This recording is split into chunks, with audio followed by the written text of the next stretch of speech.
नमस्कार, ये आकाशवाणी शिमला है। अब आप राजकुमारी चंदेल से प्रादेशिक समाचार सुनिए। प्रदेश में 30 अक्तूबर को होने वाले 1 लोकसभा और 3 विधानसभा उपचुनाव के लिए चुनाव प्रचार लगातार तेज हो रहा है।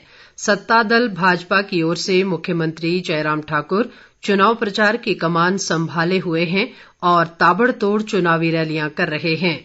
मुख्यमंत्री जयराम ठाकुर ने आज अर्की विधानसभा क्षेत्र के दाड़ला घाट में पार्टी प्रत्याशी रतन सिंह पाल के पक्ष में चुनावी रैली को संबोधित किया।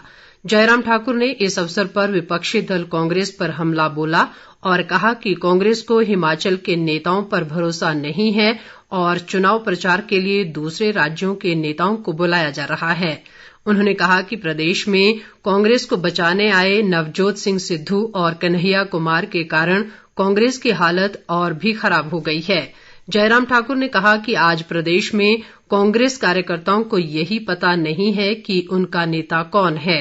उन्होंने कहा कि कांग्रेस लोगों के पास जाकर सहानुभूति के नाम पर वोट मांग रही है, लेकिन लोग अब विकास चाहते हैं। मुख्यमंत्री ने अर्की के मतदाताओं से अपील की कि वे रतन सिंह पाल को जिताएं। सरकार को अर्की का विकास करने में सच में आनंद आएगा। प्रदेश भाजपा अध्यक्ष सुरेश कश्यप ने दावा किया है कि राज्य की जनता ने सभी 4 उपचुनाव भाजपा को जिताने का मन बना लिया है।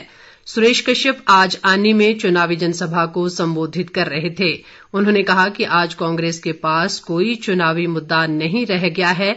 यही कारण है कि वे सिर्फ वीरभद्र सिंह के नाम पर ही वोट मांग रहे हैं।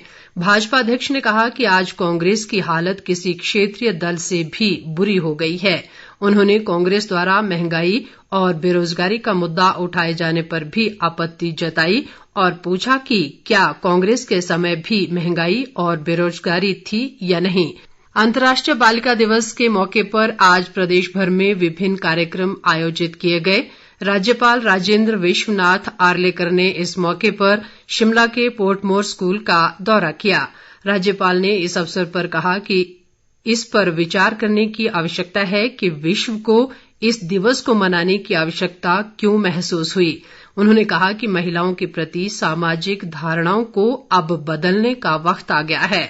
उन्होंने ये भी कहा कि भारत की उच्च परंपराओं में महिलाओं को समान अधिकारों का प्रावधान रहा है।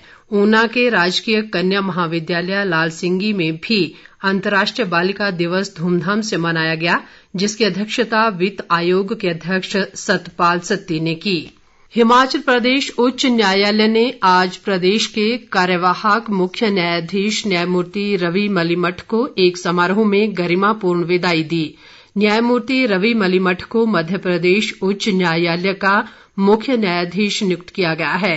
न्यायमूर्ति रवि मलिमठ के सम्मान में उच्च न्यायालय में फुल कोर्ट एड्रेस का आयोजन किया गया।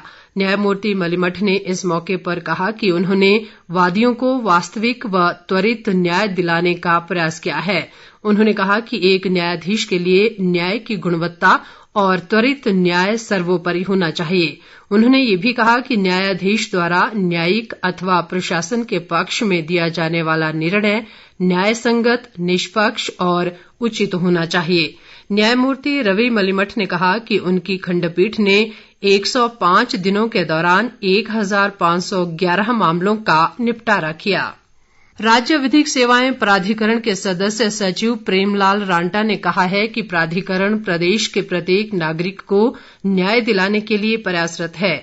उन्होंने कहा कि कोई भी नागरिक पैसे की कमी के कारण न्याय से वंचित न रहे, इसके लिए निःशुल्क कानूनी सलाह और सहायता प्राधिकरण की ओर से दी जा रही है।